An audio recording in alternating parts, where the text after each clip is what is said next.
Hi, everyone. I am delighted to welcome you to my interview with a very, very special woman today. It's Robyn Harris. So I want to, first of all, thank you for joining us. I appreciate that time is precious for everyone.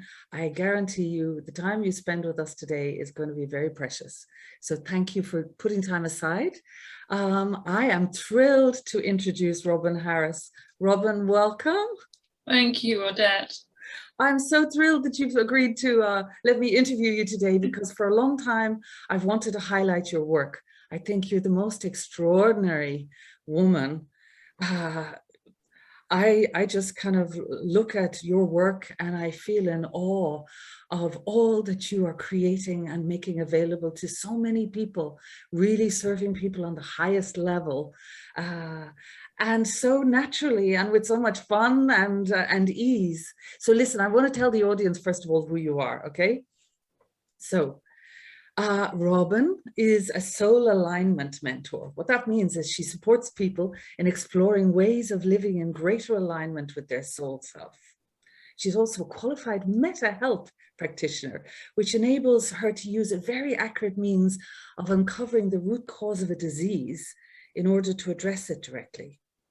She's an EFT practitioner, and what EFT stands for is Emotional Freedom Technique, which is one of the ways that you can help people to release any kind of issues that have led to any dis-ease or lack of ease in their body, mind, spirit. In addition, Robyn, you've done some studies in nutrition, and I know you're passionate about supporting greater health and well-being through just becoming more conscious about what we put into our bodies.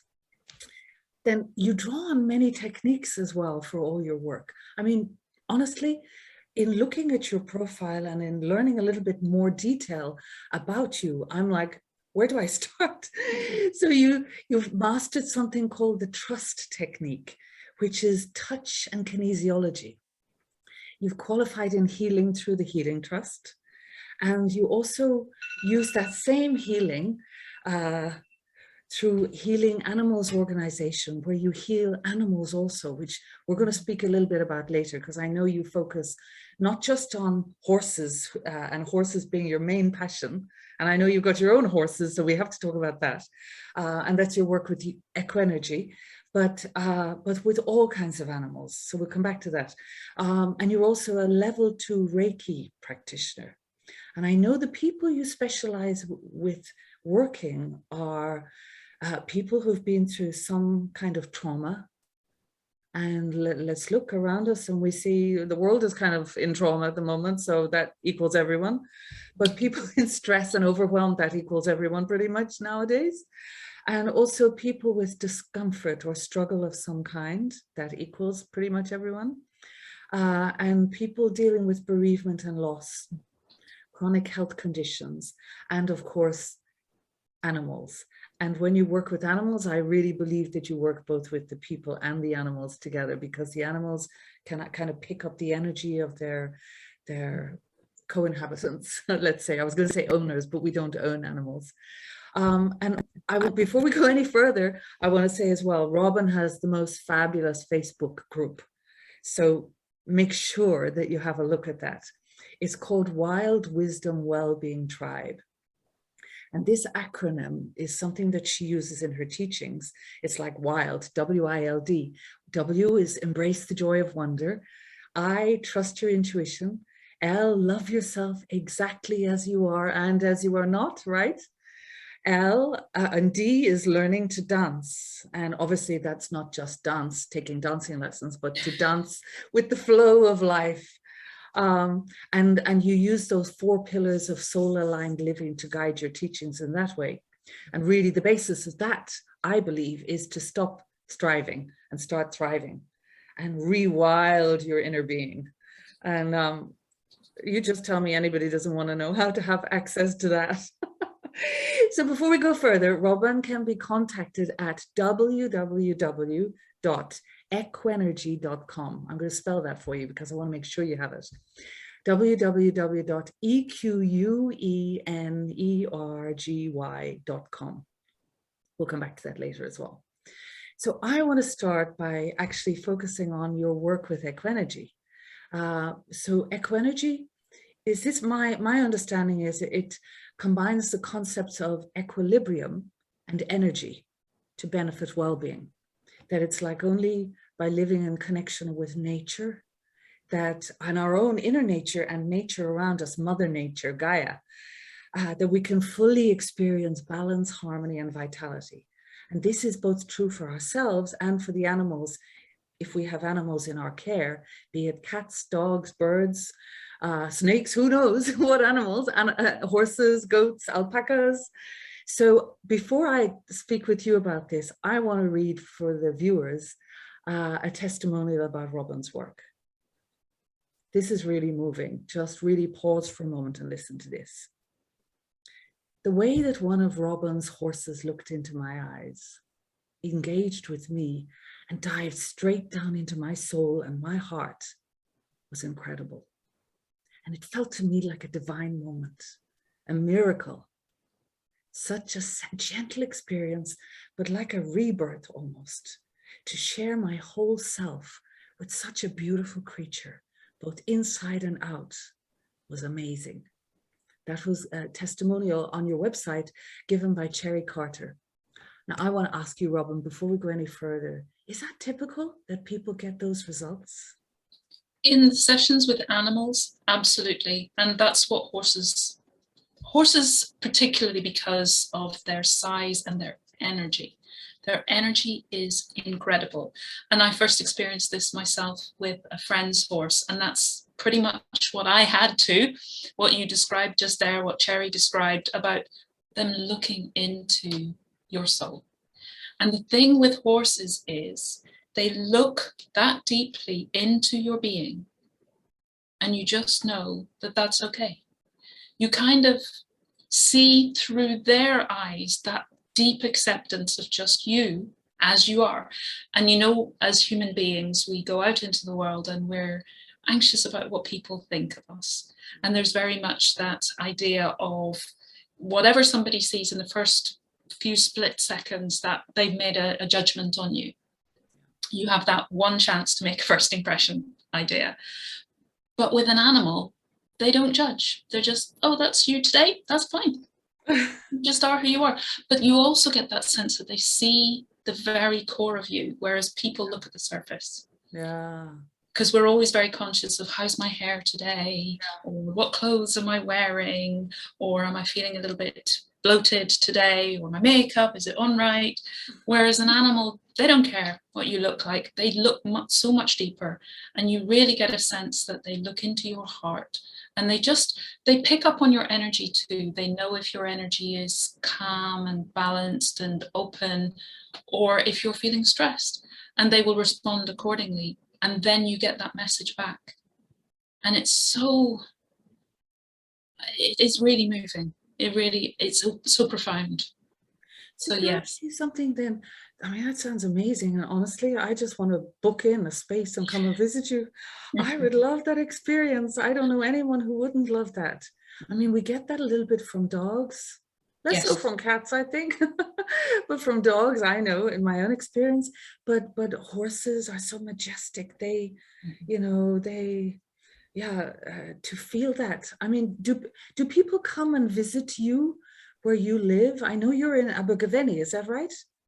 Just outside of the town of Abergavenny, up on the Blorange. So we are surrounded.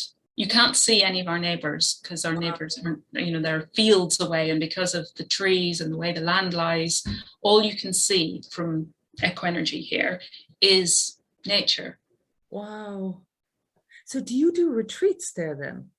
Can people, I was offering day retreats before lockdown happened. Yeah. But obviously that's put everything on hold. I hope that happens again. I hope things open up again soon.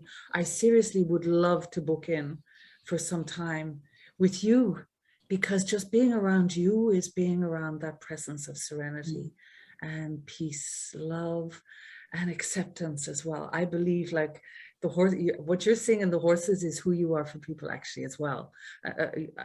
All analogies aside, I just mean like from an energetic point of view, that loving acceptance of all as they are and as they are not. Typically, it's like what you're saying in your website. That's a rare gift, you know, because people feel the vibration of judgment. People feel judgment, and it really hurts, right? It Nobody does, and it can utter hurts a on word. such a deep level. Yeah. It hurts on so, and it's so profound, and we kind of shut off from the consciousness of how much it hurts. Yeah. And the impact that it has on us. And you were talking earlier about trauma and how we all have had, most, 99.9% of the population, probably, if not 100, have had some kind of trauma in our lives. And by that, I don't mean necessarily the big T trauma, but those little traumas that build up over time. And so things like being looked at and feeling judged, it re-triggers that sense of trauma again. And we then react from there rather than feeling free to just be who we are and show the truth of who we are. We then start putting other things in place. We start wearing masks, and it just doesn't allow us to be true to ourselves. So having been on my own journey, I know that we are just doing the best we can with the resources that we have access to. The question is, what do we have access to? What are we not able to access because of our traumas? So just knowing that anybody that I meet is doing the best that they can from where they are right now. It may not be where they want to be, but they're doing the best they can. And so can I ask them, because that sounds very idyllic, and you know that I share that attitude, but how do you deal with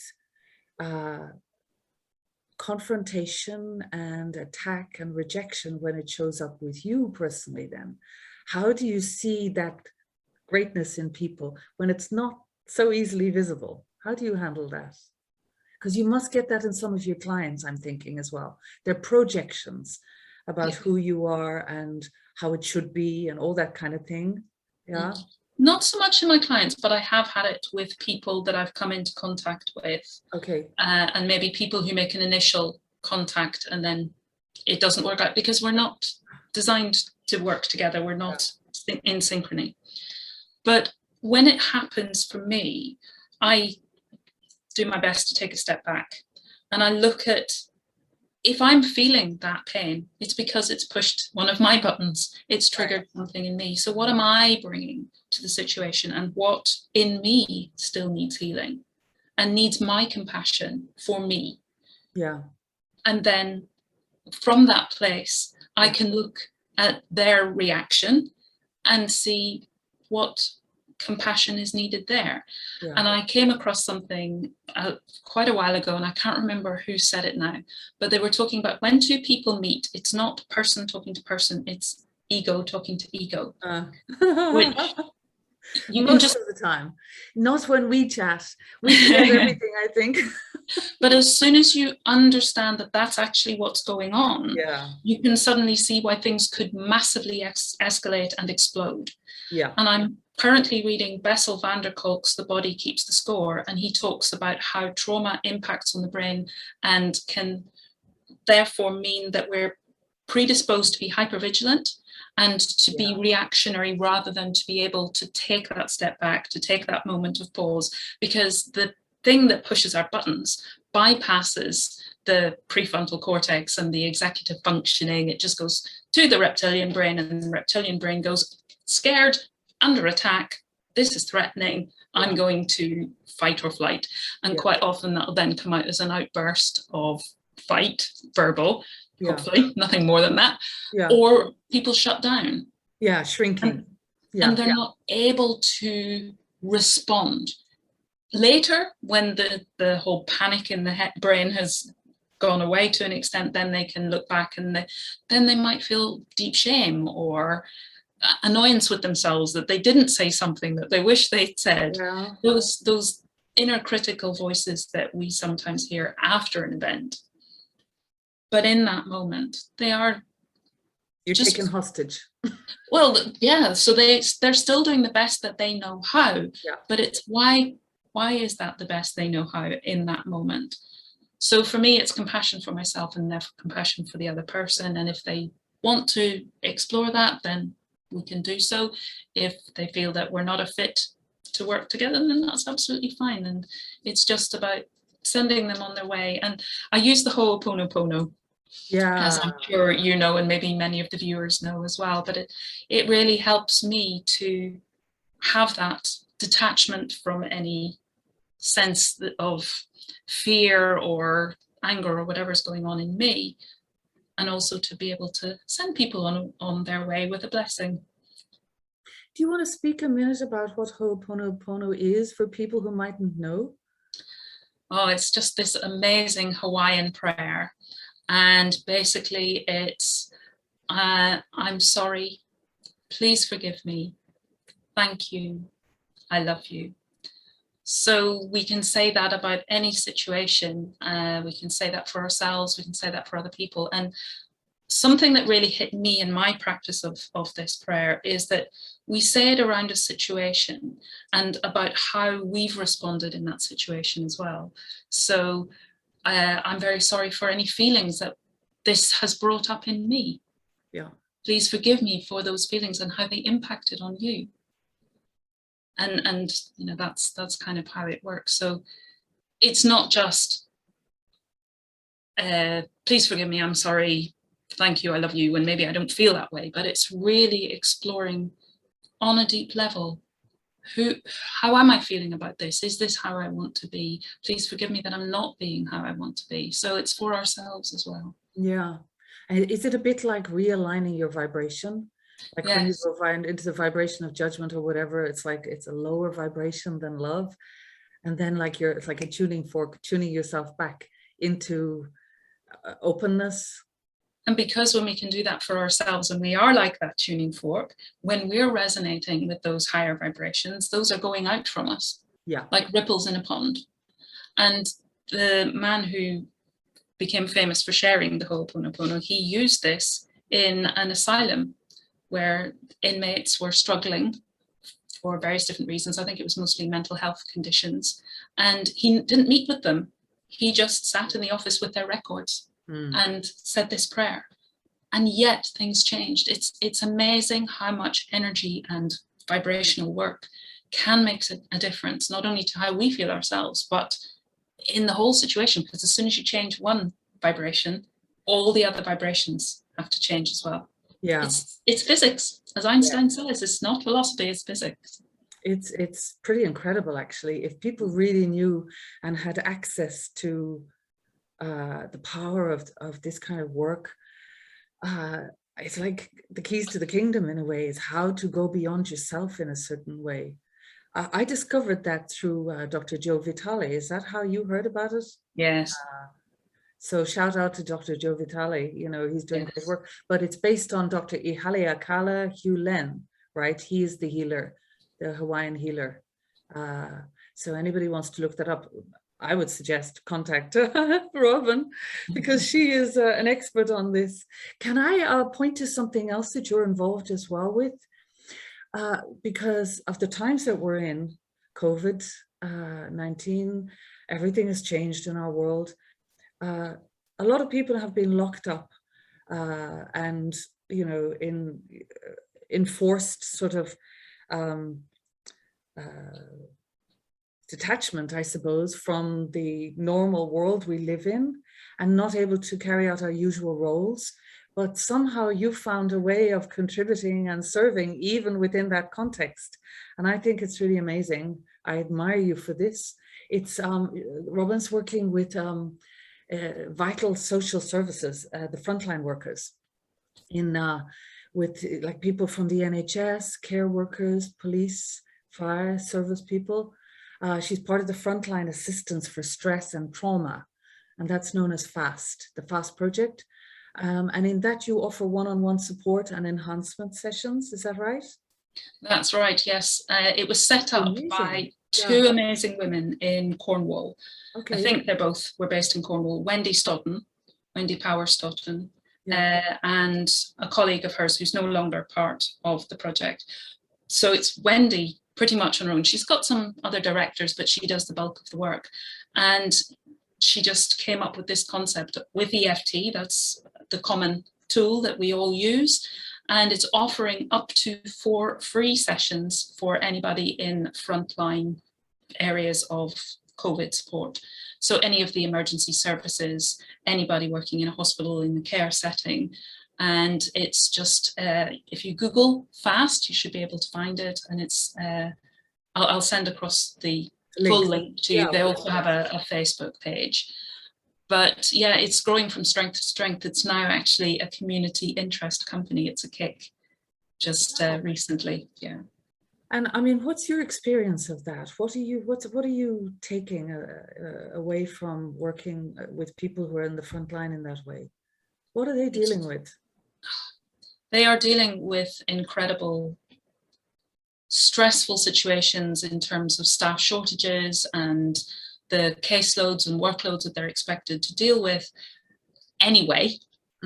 Most people working, because most of the clients that I've worked with have been in NHS or police rather than the other emergency services. Just depends on who you're matched with. And hearing about their the amount of work that they're supposed to be doing anyway, and then with COVID, it's like doubled. Yeah. It's incredible what they're being asked to deal with. And just being able to support those people and to see how much they want to give. The issue as well we've noticed is that these are people who care. They're people who've gone into that profession because they care deeply. However, they are so used to being the caregivers, and they just give. That is their nature. Their nature is to give. That it's very difficult then for them to receive. And because even more is being asked of them in giving, and their time is precious. They're working 12-hour shifts, having to travel in for that, then travel home. They've got meetings on the ends of those days, not within those days. So when do they get time to go home and chill, you know, wind down after that kind of a day and sleep before they start again tomorrow? So it's very, very difficult for them to ask for support and to ask. They can't really ask their organization. Their organizations each have care within them, you know, support systems within them, but getting the time to access those, plus they have huge waiting lists, 6 to 8 weeks before you can even get to see a therapist. Whereas with FAST, you get matched with somebody within 24 hours. Every single person who has come to us is matched within 24 hours. And then I would say probably all of them within the week actually get to meet with their therapist, whoever they've been matched with. And that will just depend on the timetables of both people. Obviously, if shift work and stuff, it all has to fit in around the worker. But yes, we can. That's why we love the acronym FAST, because we are a fast responding service. We get results fast as well. I said up to 4 sessions, up to, because some people don't even need the 4 sessions. EFT is so effective. And so do you teach them EFT so that they have it as a tool, do you? EFT is so simple to use. I know, I love it. So easy that you can get the basics on 1 session. And then, yes, they have that to use. And it's difficult if you're actually working a shift in a busy ward, for example, if it's NHS.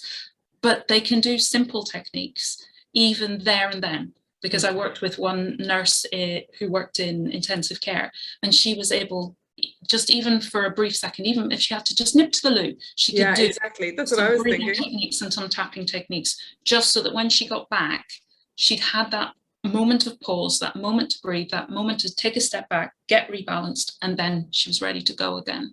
And you know, I guess that those same tools you can apply in any context. So anybody works with you can learn these tools. Yes, the common tool that I use. Because really, I know that your objective as well is to not have people be dependent, like in maybe some counseling aspects that can develop over a longer period of time of treatment. But your goal is to have people be independent, you know, to learn for themselves so that they're empowered then as they go back out into their lives. Absolutely. It's about sharing things that they can take away and use straight away and adopt and adapt as best fits their life. There's no one size fits all. Can I tell you something though? I would say, I presume you do this on Zoom, right? I do. Yeah, I can imagine that the very first session of Zoom anybody has with you, it's like being held in the arms of love. It's like, oh, thank God, you know, I can just drop everything that I have to be and just be, you know, and that in itself is a gift of liberation, to be seen and known for who you are and not have to be anything. And I know that you give that gift to people.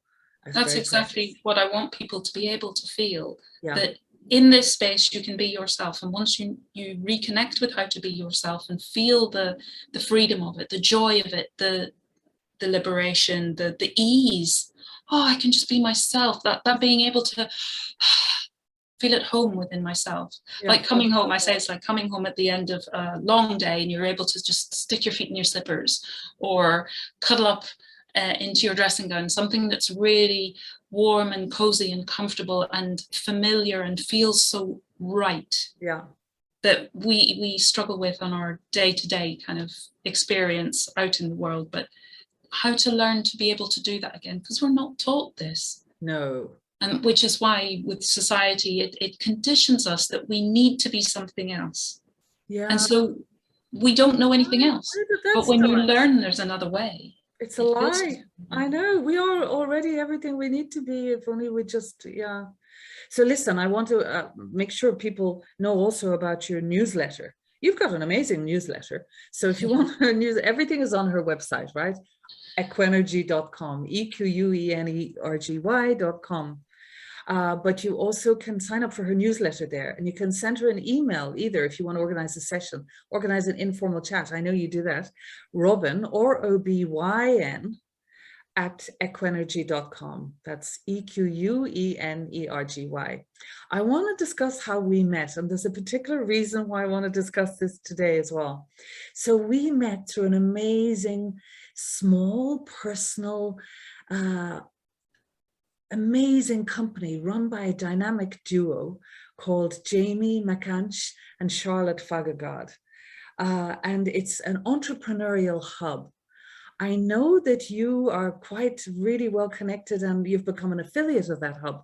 And I know people might want to hear about this because pretty much any entrepreneur in Britain and probably abroad, I don't know. Yes, they're international. This is unlike anything I've known. They are so incredible at how they serve their clients. It's called See No Bounds. You'll find them on LinkedIn, you'll find them on Facebook. But I think we both know that today they are, both Charlotte and Jamie are actually tying the knot today.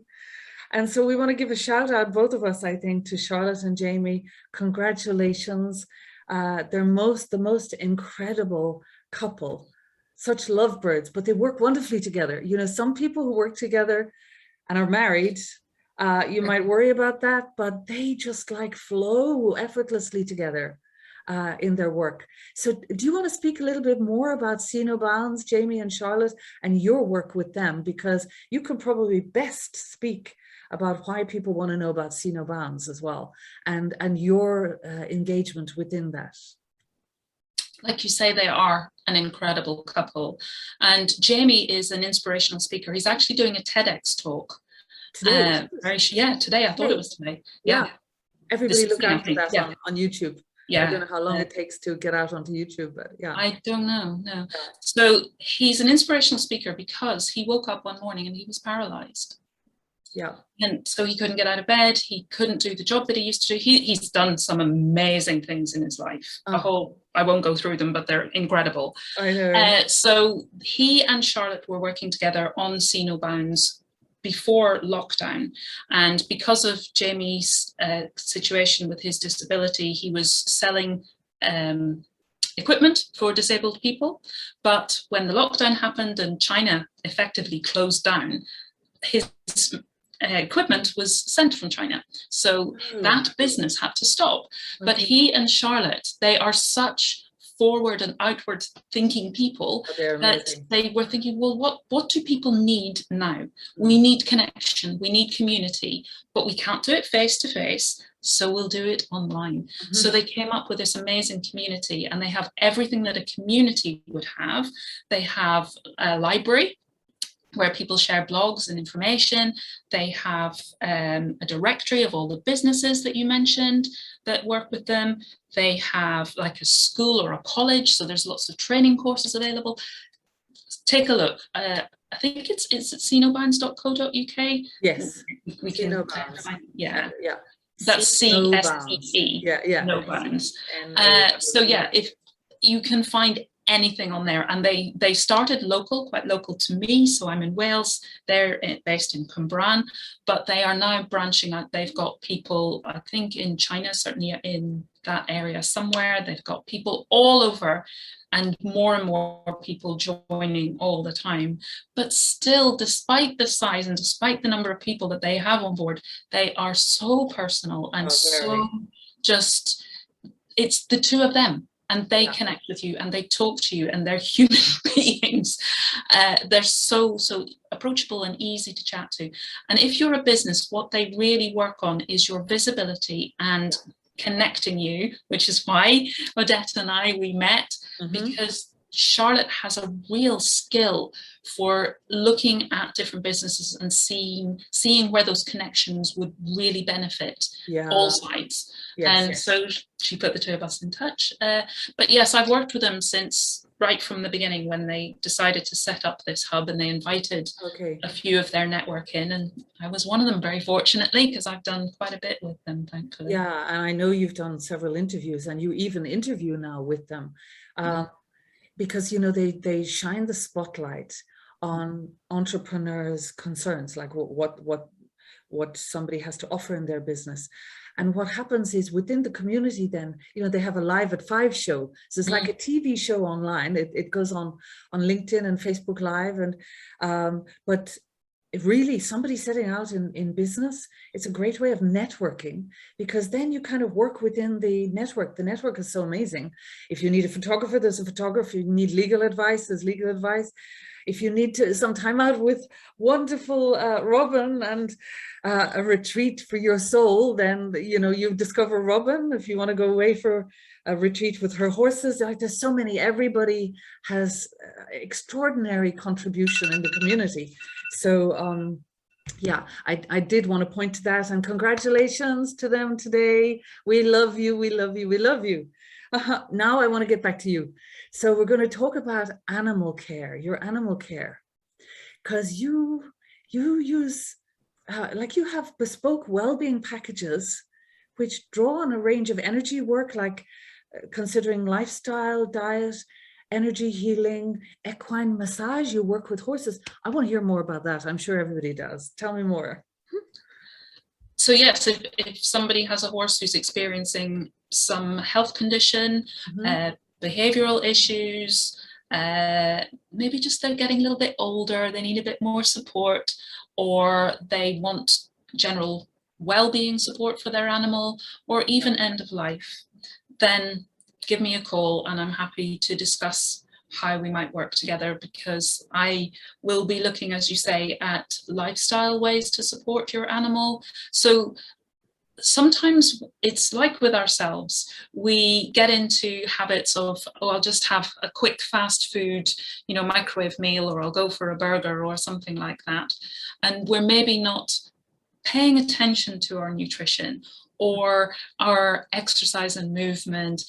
And this can spill over into the animals in our lives. And there has been research done that shows that the obesity in domestic animals is just, it's like a pandemic in its own right. Oh, really? Yeah, because we've lost a sense of how is our body as a human supposed to look, but also how are the bodies of our animals supposed to look, that they're meant to have a waistline, that their ribs are meant to be you know, that you can feel them, maybe not sticking out, definitely not, but to get a sense of the body score. You can find those easily, I'm sure, on Google and things, but get a body score to know, well, where is my animal on that score? Is it round about where it should be, or is it maybe a little bit on the plumper side?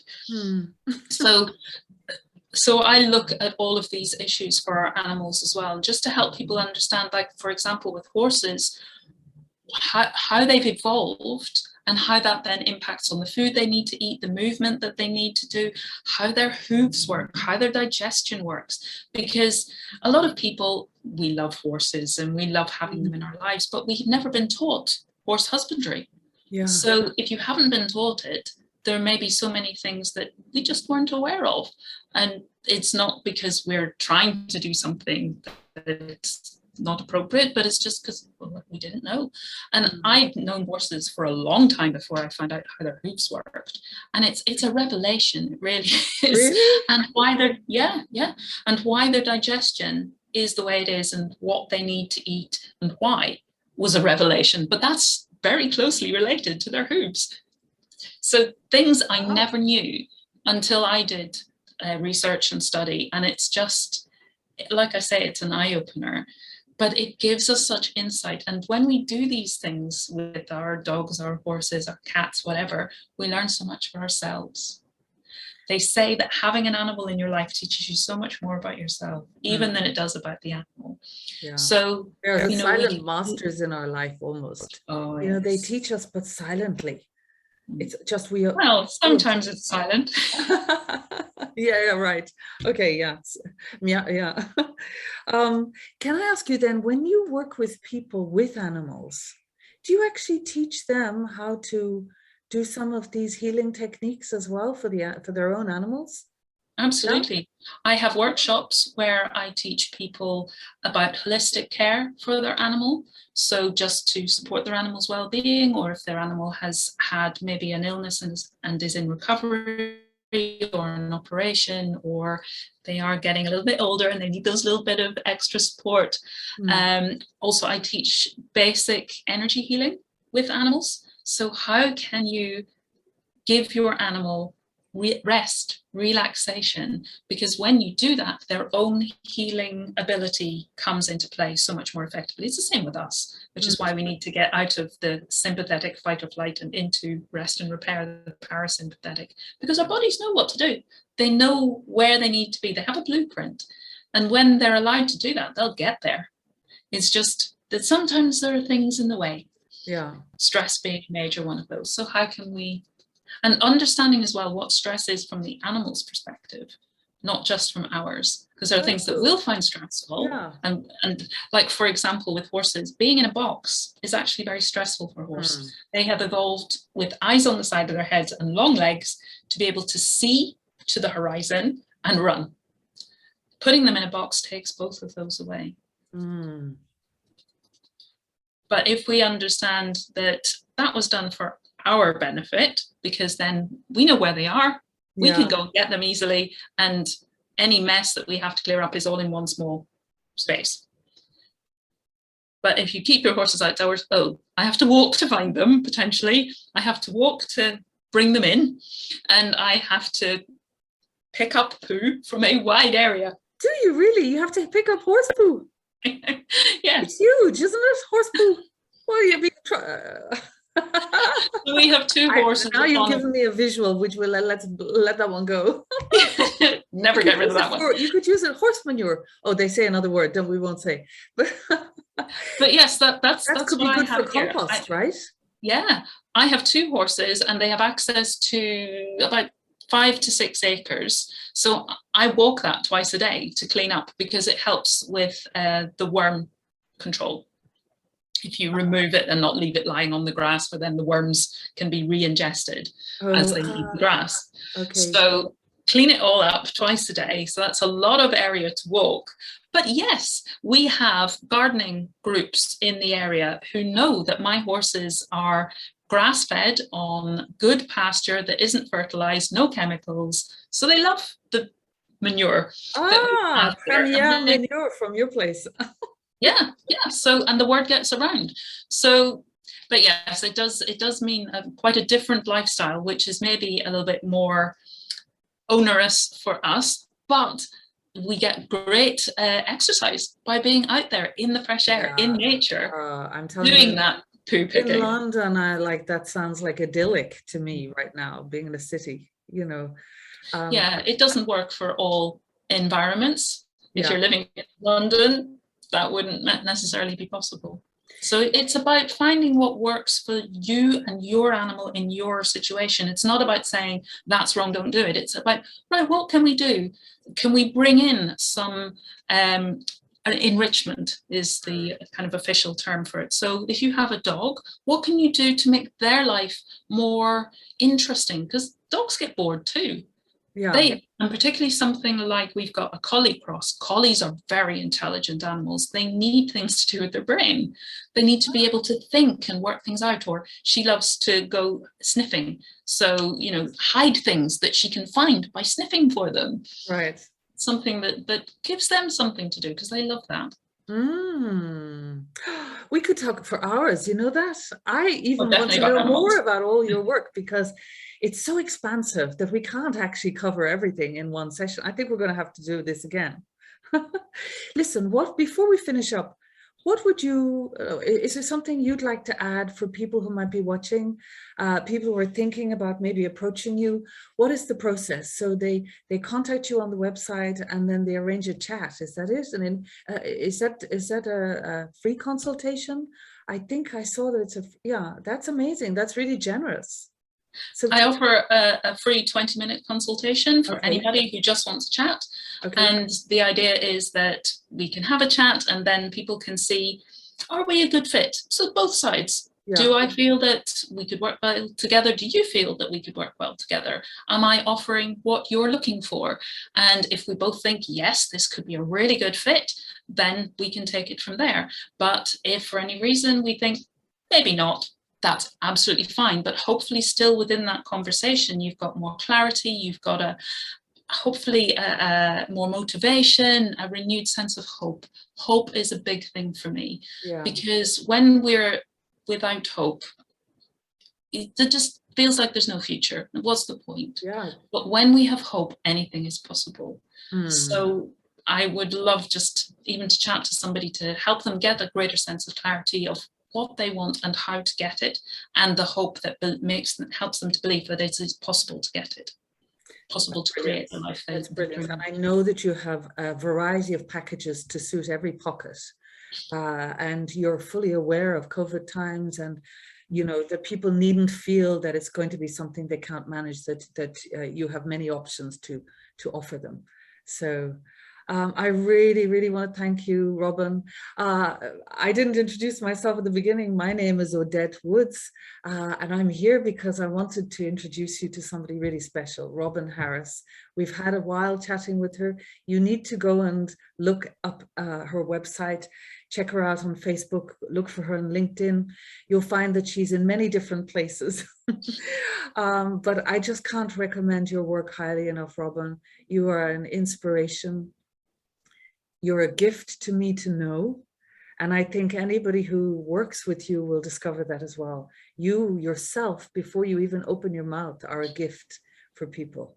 And it's really a privilege to be able to interview you and shine the light a little bit on your work. We've only touched the surface, but let's hope that we've opened the door so people can look a little bit deeper themselves. Thank you, everyone, for your time today. Thank you, Robyn. To be continued. Bye.